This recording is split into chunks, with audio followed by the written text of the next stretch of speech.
আচ্ছা হন, তুই তো একটা হাসির গল্প কলি, এবার আমি একটা হাসির গল্প কই। আমার ছোটবেলায় একটা বন্ধু আছিল, ওই এমন শয়তানেরই শয়তান, ওই ছোটবেলাতে শয়তানের পাছায় ফু দিয়ে আগুন ধরাইতো। বাহ মামা, সেই সেই সেরা সেরা।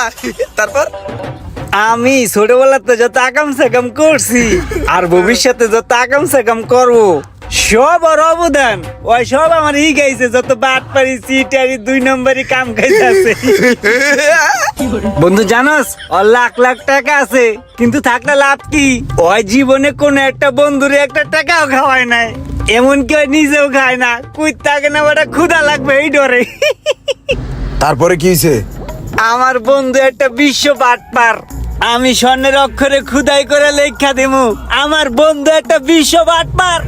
আমি গিনেস বুকে খবর দিয়া দিমু যে বিশ্ব বাটপারের তকমাটা আমার বন্ধুকে দেয়া হোক। মামা হুন, তুই কি এই কথাগুলো আমারে কইতাছস? আরে না, তুই তো একটা ভালো মানুষ, তোরে আমি এগুলা কমু কে? আমার একটা বিশ্ব বাটপার বন্ধু আছে না, আমি এই কথাগুলা হরে কইতাছি। না মামা, আমি বুঝছি তুই এই কথাগুলো আমারই কইতাছস। তুই এই পর্যন্ত যা যা কইছস সব আমার লগে মিলছে। মিললে মিলছে।